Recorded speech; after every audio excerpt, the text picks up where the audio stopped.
Hey, I'm Scott Kennedy, and we are going to talk NFL draft again today.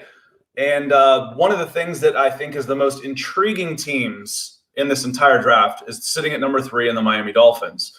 Why is that? Well, there's a bunch of quarterbacks in this draft. Miami Dolphins might not necessarily want a quarterback, but they're sitting there with a number 3 pick. Teams that are wanting to go up are going to make them an offer that maybe they can't refuse, or do they stay put? A lot of what happens in the rest of this draft is going to depend on what the Miami Dolphins do. Before I bring in our guest, Alain Poupart of alldolphins.com, to talk about all of the possibilities that the Dolphins have, I want to take care of a little business. Please, if you're watching this after the fact, hit that subscribe button. And 2, hit the comments. If you're watching it live, hit the comment section. We would love to highlight you and bring you in. And if you're watching it after the fact, comment on the video. I'll definitely answer. Alan may answer. All of us want to also. So I'm going to bring in Alan right now. And Alan, I appreciate you you taking the time to join us. Alan is down in Miami and does a great job covering the Miami Dolphins for alldolphins.com. So welcome. How are you, Scott? I'm doing good. How are you down there in sunny Florida? Sunny, very warm today. Sunny, beautiful South Florida. Can't complain. Well, good. I know you and I have talked a lot through the last year or so about the different things of Miami, and we've talked a little about what we were going to talk about today. And I think we're in agreement with a couple things, and maybe a disagreement with another. But most of the things we're going to hit on over the next 30 minutes or so is, what if the Dolphins stay at number 3? What kind of offer would it take to move them out? And then what are they looking to do after that?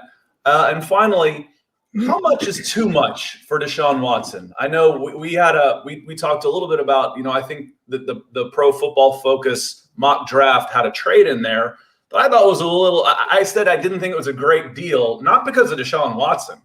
I just thought it was expensive. And we'll hit into all of those things as we move along. But first, if the Dolphins stay at 3, who are you taking? Who do you think the Dolphins pick? If it's me, I might be inclined to take Penei Sewell, the offensive tackle from Oregon. And the reason is, I see the little prompt that says a wide receiver at number 3. I'm not a huge fan of taking a wide receiver at number 3 unless he is like far out, head and shoulders above anybody else. Hall of Fame type, Calvin Johnson type, Andre Johnson maybe even. But the thing is, you look at this class, there might not even be a consensus number 1 or unanimous number 1 between Jamar Chase, Devontae Smith, Jalen Waddle. Rashad Bateman from Minnesota is also a very good prospect. So the idea that there's one guy who absolutely screams, you have to take me at number 3, otherwise you'll regret it for the next 10 years. I don't know that it's there. And the offensive line, while better in 2020 than it was in 2019, still a work in progress for Miami. I'm with you on this, and for a lot of reasons. You see the top teams, a wide receiver is great. And, I'm in Atlanta, watch the Atlanta Falcons, and I watch Thomas Dimitroff trade 5 high picks to get Julio Jones. Julio Jones is going to go down as the greatest Atlanta Falcon of all time. The scouting report was spot on. I mean, he's arguably one of the top 5 receivers ever, arguably in there. So the scouting report was good on Julio.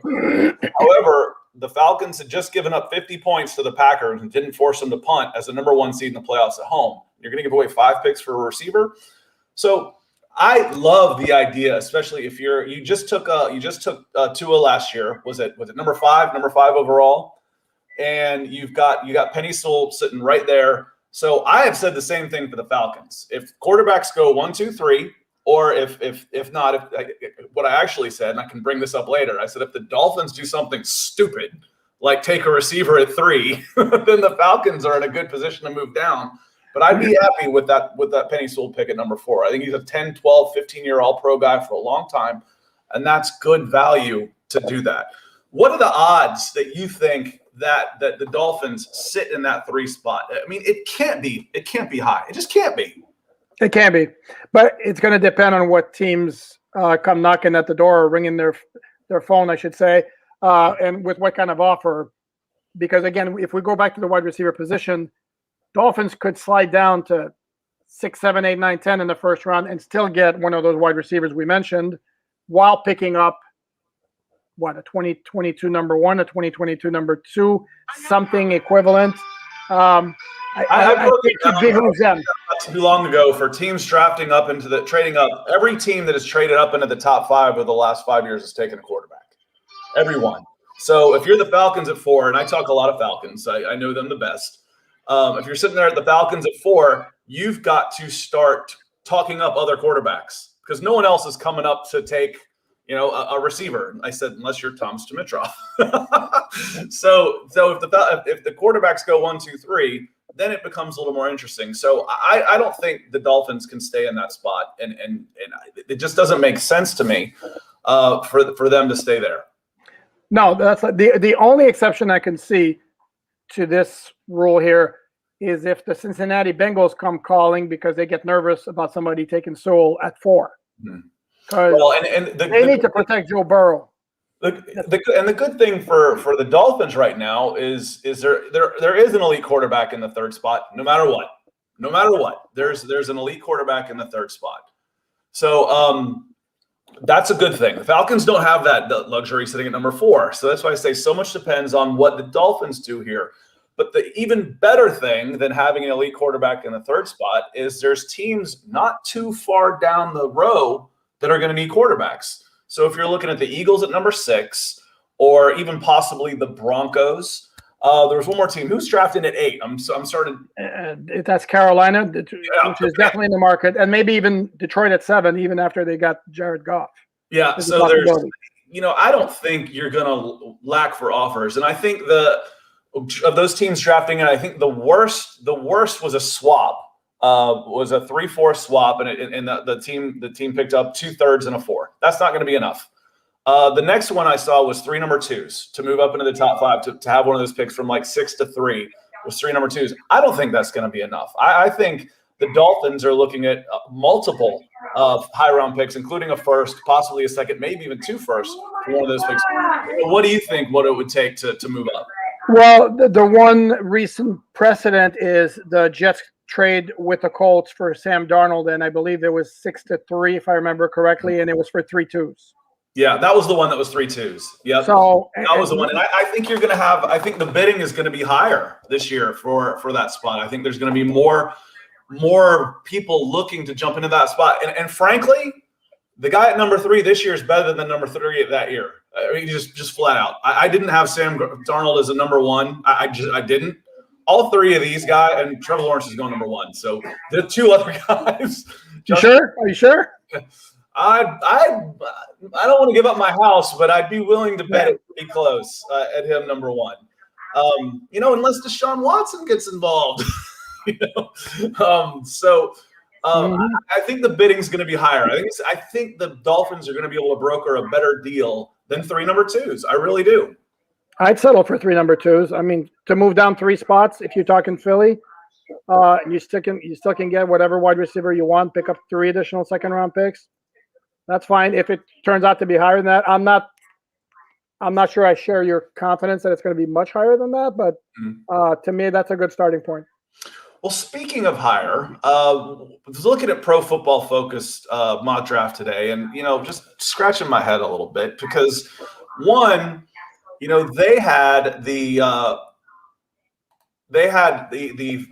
Dolphins trading down and getting Deshaun Watson. So I don't even like calling that trading down. And we talked about, I thought that this was expensive. And the reason why I didn't like the trade was for what it costs. Now, let's get into that later.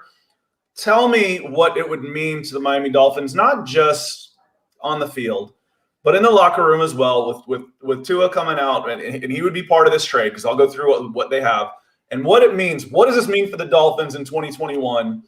If 25-year-old, 3-time Pro Bowler, best season, 5,000 yards, 33-7 interception rate on a 4-12 team. That's insane. One of the best young quarterbacks in the league. What does this do for the Dolphins in 2021 if he comes in? Well, it stamps him as a contender immediately to challenge Buffalo and KC in the AFC. I mean, that's pure and simple. He is that kind of an impact player. You're not far off now. This is one of those one player makes a difference. We're one player away type of team right now. Well, one quarterback. front, yeah, One correct. player is Deshaun Watson. Because if they stay the course, I'm not convinced they're quite that close yet. They still have a lot of holes to fill, but he makes up for a lot of weaknesses on your roster, and not only for 2021, but for the next 10 years, you're set a course. At least he's 25 years old. It seems like he's been around a while, and I'm used to these holdbacks and double holdbacks where guys are coming out at 24. He was 22 when he came out, so he's still a very young man despite having 4 years. And as we're talking about this, happy birthday, Tua. It's Tua's birthday. We're talking about trading him now. Why I didn't necessarily and he's from Deshaun Watson's from Gainesville, Georgia. I've watched him since he was in high school, and I've loved him just because he's the smartest quarterback I ever scouted. He's the only high school quarterback I've ever seen that was allowed to call his plays at the line of scrimmage. He was just he had enough tools. Don't get me wrong, but he wasn't a Brett Favre, John Elway throw a mile type of guy. He was quarterback. When I'm comparing guys, he's closer to Peyton Manning than he is, or a Tom Brady than he is to like a gunslinger like Brett Favre. But now the Pro Football Focus, I don't know if you looked at what they gave up. I saw it. But it was the 2020 fifth overall. That's Tua. A 10 interception cornerback in Xavier Howard. That's a nice piece of a secondary. A 2021 third overall. That's this year's pick. A number 18 overall. That's this year's second first round pick. And a 2022 first round pick. So that's 3 top 10 picks, four first rounders, and a cornerback that had 10 interceptions. No, that's too high.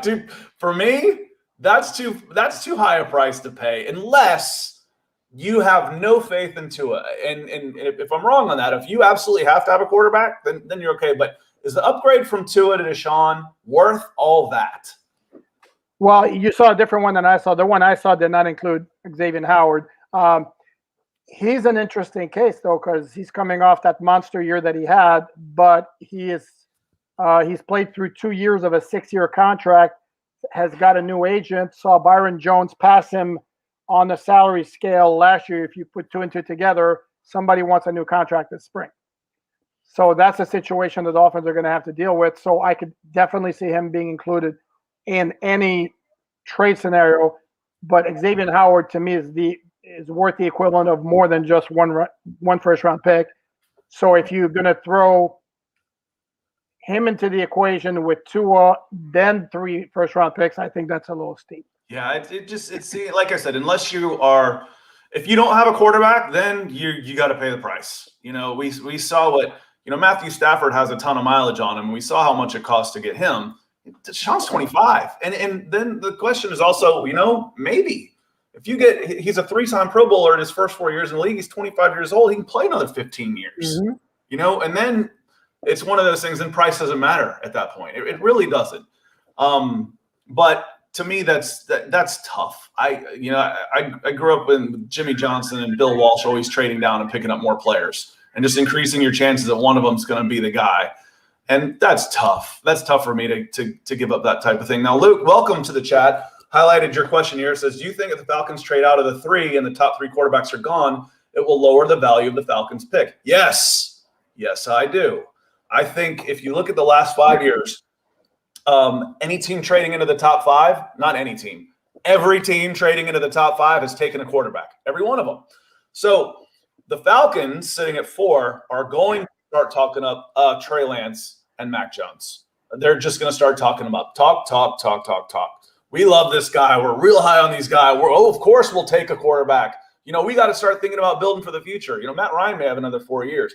I don't think there's any way they take a quarterback that isn't Justin Fields or Zach Wilson at 4, but they will absolutely start gassing up the value of those other quarterbacks because a quarterback at 4 is worth more than anybody else at 4 if they decide to trade down.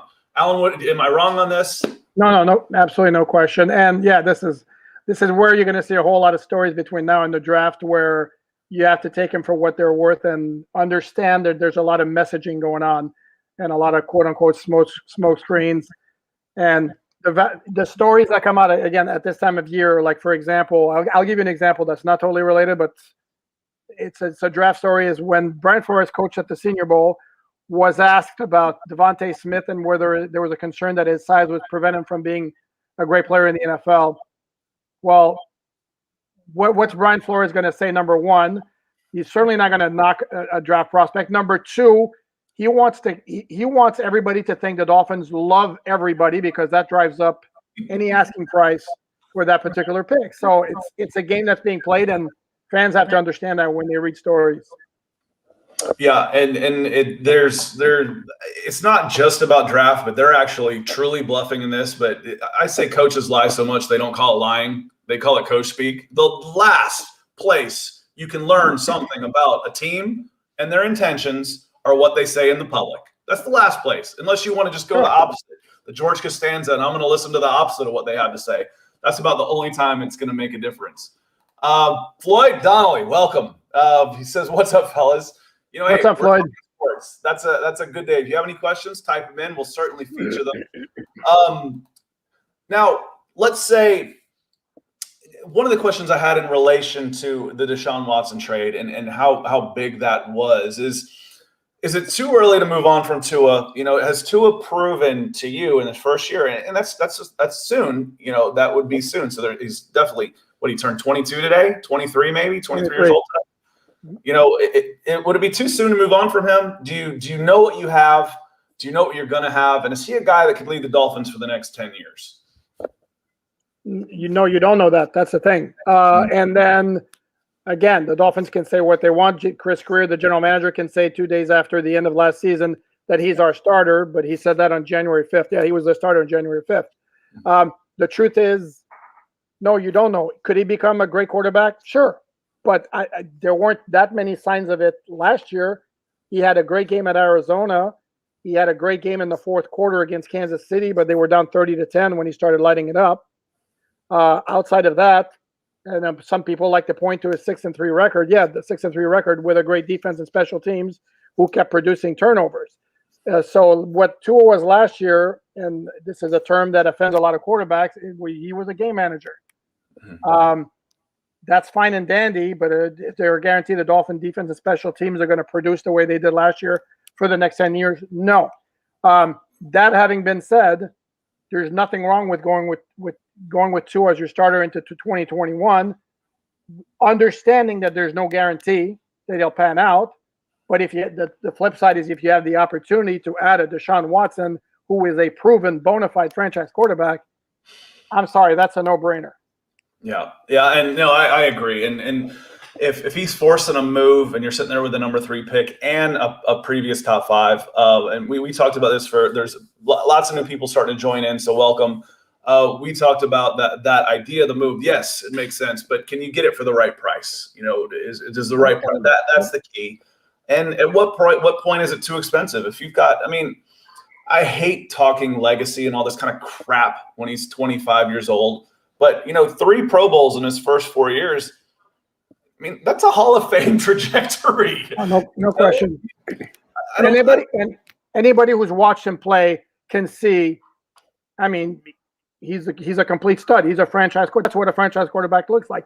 And the unfortunate thing for the Dolphins, and maybe it's not fair to compare, but guess what? They were in the same draft class. Is Justin Herbert showed enough last year with the Chargers where holy smokes, this guy's got it.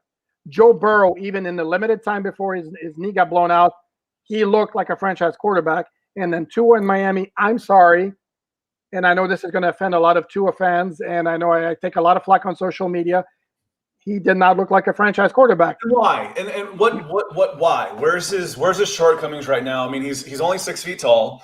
As I'm reminded by every dad and fan in the world that Drew Brees is short. Yes, I know, but you don't build a team around the exceptions to the rule. Drew Brees is 1 in a million. Well, is it arm strength? Is he making those deep outs? That's the benchmark throw for an NFL quarterback. And is he mobile enough to make up for his lack of size? Where do you think Tua needs to improve to become a franchise quarterback for the Dolphins? Everything you said. No, I'm serious. He's got. Coming out of Alabama, what's the book on him? Great accuracy. He's got great intangibles. He leads his receivers. Well, yeah. He also played behind an offensive line that had 4 or 5 first-round picks or All-Americans. He played with, get this, 4 wide receivers who will become first-round. I mean, how insane is that? No, I've joked about guys like they're going to be really disappointed when they get to the NFL and find out their wide receiver core isn't as good. I mean, it's insane.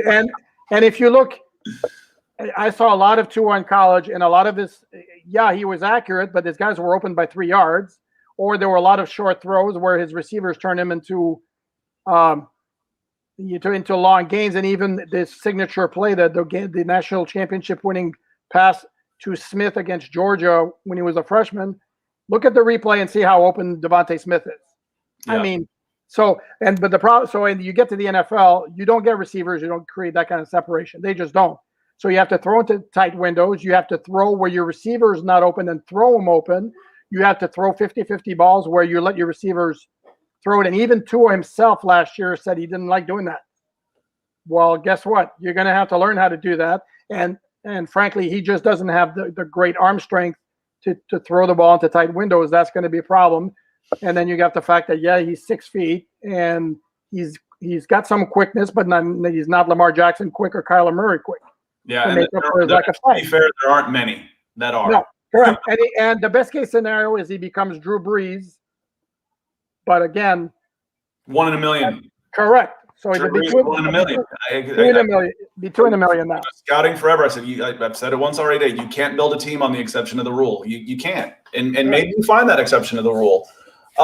So let's say the Dolphins are able to trade down and pick up some extra picks. We know wide receiver. We're interested in getting a guy, as a big play threat. One of the receivers. What else? What else are the Dolphins looking for in this year's draft at the top of the scale? Let's say you pick up another pick. I think you're drafting again at 18. Maybe you pick up another one. You get end up with 3 first-round picks in this draft, depending on how the dominoes fall. What are you looking for? They can take anybody anywhere. Remember I mentioned player available. Pretty much, because remember I mentioned that they were much better last year, but they're still not there yet. The only 2 positions I might rule out early on would be tight end, but even then, if Kyle Pitts is available, he's going to give him. Yeah, that's an exception. Correct, because he's not really a tight end. And then cornerback, if the Xavier Howard situation does not become a problem, because they have him, they have Byron Jones, and then last year they took Noah Benagany with their 3rd of 3 first-round picks. So those are the 2 positions. Outside of that, to me, it's BPA.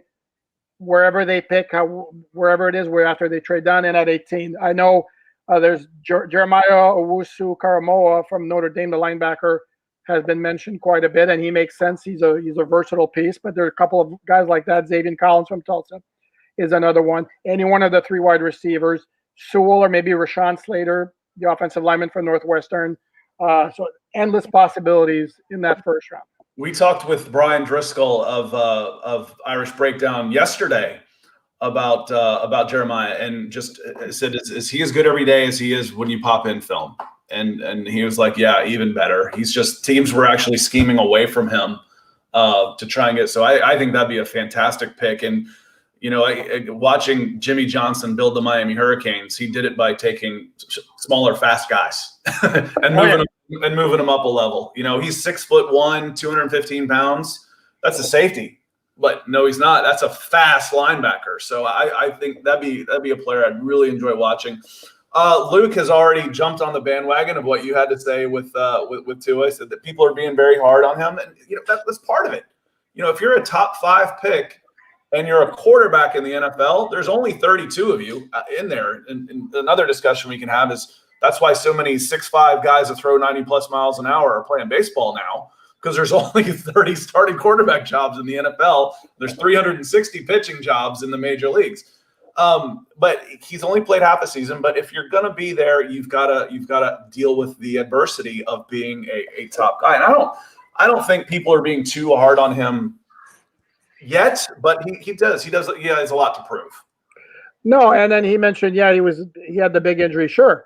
Listen to Tua talk. First of all, if he wasn't ready to play last year, they wouldn't have put him in. There was no time when he moved around in the pocket where he looked like somebody who was hindered by the hip. So, and I understand that his offseason was spent rehabbing as opposed to throwing to receivers, because there were no OTAs for anybody, and that includes Joe Burrow and Justin Herbert. And again, fair or not, the fact that those two guys shined as much as they did and Tua didn't. And one more thing I can't stress enough to all those Tua fans, there's nothing personal about it. You're looking at a guy, you want to be a franchise quarterback. And here's the other thing too also. The Dolphins had Ryan Tannehill. They picked him 8th overall in 2012. And year after year, there was always, well, you got to give him a little bit more time, more help around him. And guess what? 6 years after the fact, you're still at the same point where he was solid, but okay, whatever. And then they finally moved on from him. Yeah, and nobody's talking about spending another high pick on a quarterback. That's the thing. It's like it's not like people are ready to move on from Tua, so to speak. There's like, oh, this was a mistake. We've got to get Zach Wilson or Justin Fields with that pick. I haven't seen any of that. Am I wrong? I mean, your talk is Deshaun Watson. And that's a no-brainer. Sorry. No, but I've seen it suggested in two different places. First, and it's true. The Dolphins absolutely owe it to themselves to evaluate all the quarterbacks in this year's draft. Mm-hmm. If they get the opportunity at 3 to pick a guy, and by their evaluation, he's clearly an upgrade over Tua, are they not doing the franchise a disservice by saying, no, we have to stick with Tua because we drafted him last year?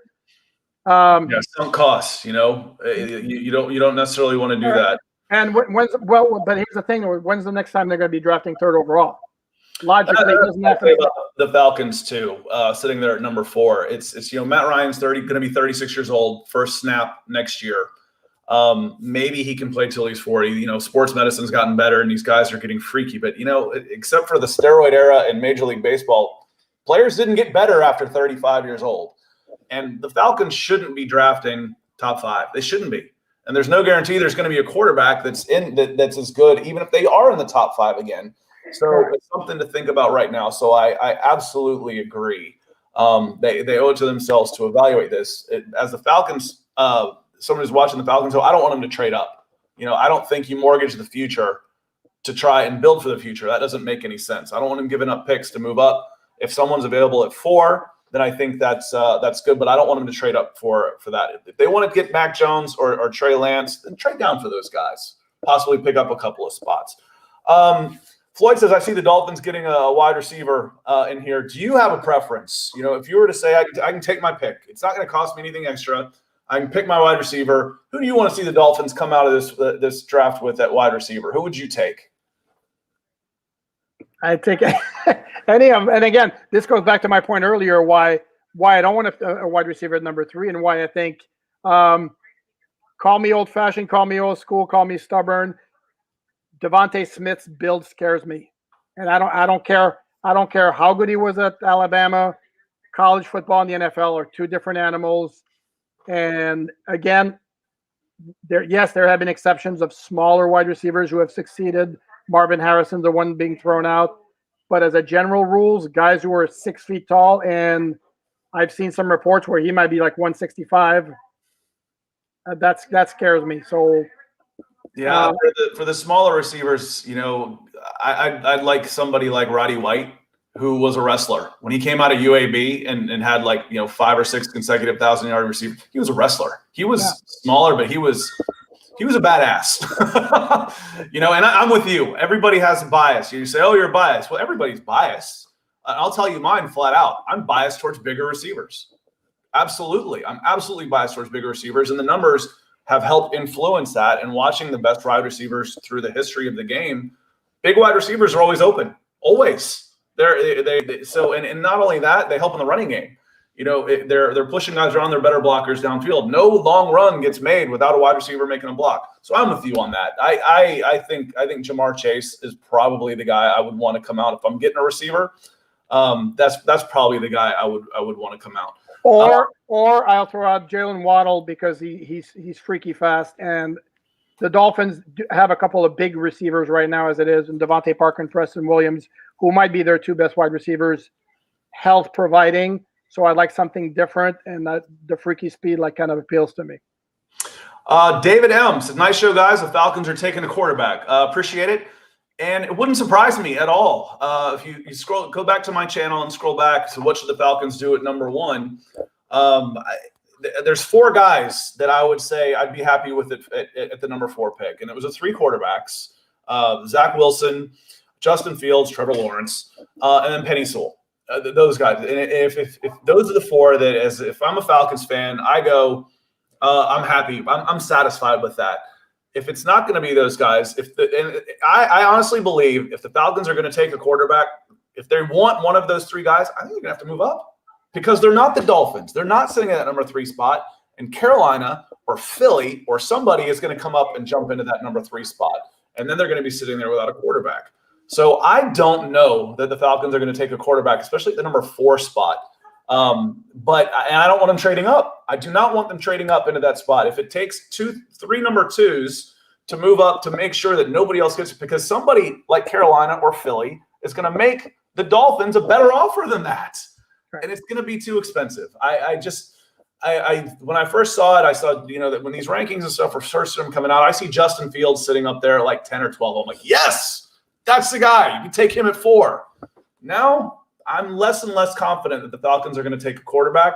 I think they talk up a quarterback. Let's talk up Trey Lance and Mac Jones, pump up their value, trade down, pick up a bunch of places. Because let's face it, Falcons need help in a lot of spots. Yeah, I think David's going to be disappointed. Sorry, David.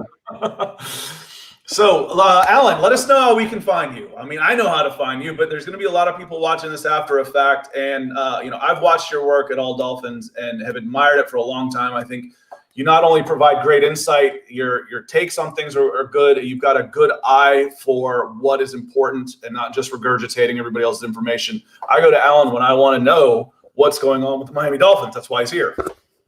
Oh, thanks. Thanks for the kind words, Scott. Well, I've been doing this a long time. This is why I'd like to think I can recognize what's the popular opinion and what's really, what's really the facts here. You see my last name there. You just take the A and my last name, add Fins, F-I-N-S. That's my Twitter handle. The website is si.com/NFL/Dolphins. Well, that's easy enough. Or, alldolphins.com, if they set it up right, should go there as well. We're kind of brothers in that because I'm working with allfalcons.com. So allfalcons.com, alldolphins.com, all the time, all day. Everybody, thank you for participating. It makes it so much more fun when we're running through comments. So Luke, Floyd, David, everybody, thank you for participating. Alan, thank you for being on here. We'll do this again soon. And if you're watching this after the fact, and I know a lot of you will be, please hit that subscribe button. Follow Alan's stuff. It's going to make us both be able to do a lot more of this and make these shows keep getting better and better. So thank you very much, and we'll see you soon.